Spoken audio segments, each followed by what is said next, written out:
Hello again and welcome back to the channel, unless you're new here, in which case welcome to the channel. Hot on the heels of a video I just finished filming, the iPhone XS Max and iPhone XS. As I mentioned in that video, which if you haven't seen it yet, you'll probably find a link to it down there. With the iPhones, I also picked up two new Apple Watches, and you can't even see them from these boxes because they're just plain white. But Apple did announce the Apple Watch Series 4, and so I picked two of those up, one for myself and one as a birthday present for my wife. We've both been using the Apple Watch Series 2 for a couple of years now, and they've actually lasted pretty well. They've gotten sluggish over the last year, but there's some pretty significant changes with the Series 4, which made me absolutely want to upgrade. Although I did not do the cellular version because, for one, we just don't leave our cell phones when we go places, even though it would be convenient to leave them when we go running. But two, we're on prepaid contracts, which don't work particularly well with cellular watches, as we've learned. So anyway, I thought I'd go ahead and unbox both of these just so you can see the colors and see what the sizes and everything look like. I'm going to be setting up the space gray aluminum case black sport band version for myself.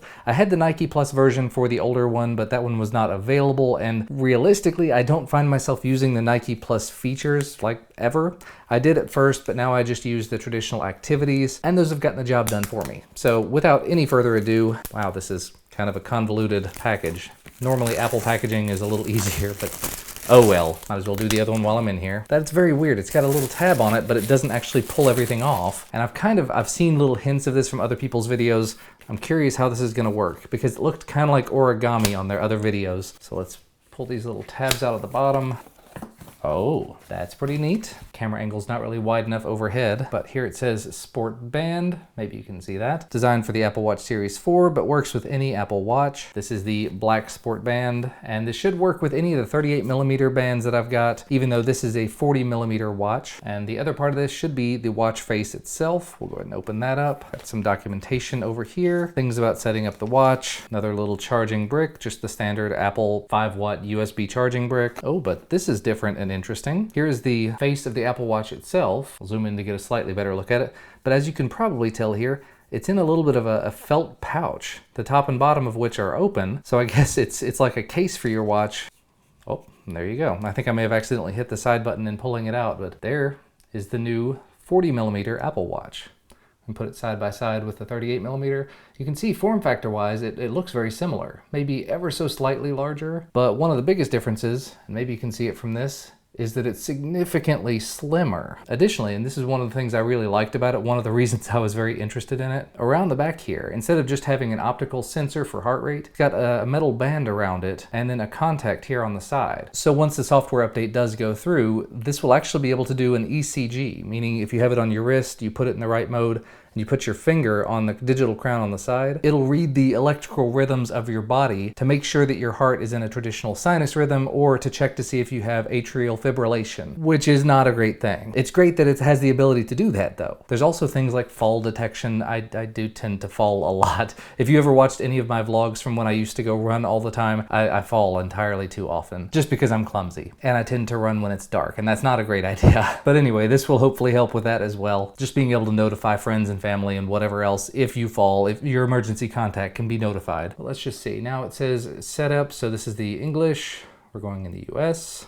It says open the Apple Watch app on your phone and start pairing. So by the way, here is the new iPhone XS Max. I do have this in a case. I saw somebody mentioned in a recent video, I think it was SZ Retired, mentioned I should get a Unicorn Beetle case. I had actually already bought two of these. Their SUP case is what it says on it, but it says Unicorn Beetle on the box. And so far, not a bad little case. It was like $2 on Slick Deals. Oh, and whenever I unlocked it here, it says Apple Watch. Use your iPhone to set up this Apple Watch. Okay, get everything lined up and looking good. And just figured it out. It says it's already paired.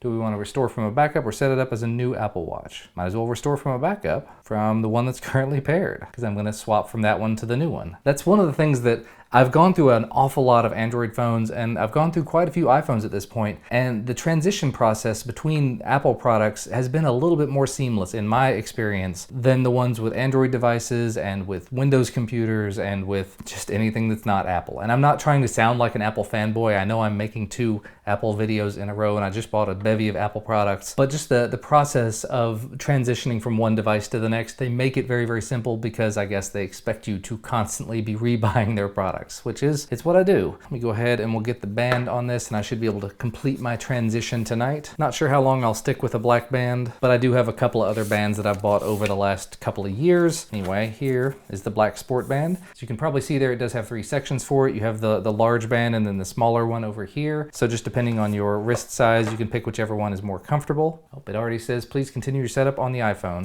Now we're gonna set up activity. I'll finish this stuff up on my own. It's also setting up Apple Pay on the watch, which is cool. But just looking at my previous band, it looks like I was using the larger band. So that's what I will continue to use on the new watch. And just following that Apple fit and finish. Very simple to get the new band in place and onto the wrist very quickly and easily. Ooh, that's nice though. I've been using the Nike band that came with the Nike Apple Watch before, and I have not actually used one of the official Apple silicone bands. That's pretty nice. I've used the cheap imitation ones, the ones that are like $5 or $10. They're not bad, but it's just ever so slightly different. That said, I don't think I can justify paying $40 or however much it is for a replacement one, because like I said, black band is not really my style, but if I want a different one, I'll probably just find one on Amazon. And while we're in here, I might as well go ahead and open up the other Apple Watch just so we can take a look at the color and check out the difference between the black and the, in this case, gold aluminum case with pink sand sport band. So it's going to be kind of hard to tell the color on this camera, but it definitely is a pink sand band. There's the black one next to it. It has a little bit of a rose gold clasp on it, but you're not going to be able to see much of that. I mean,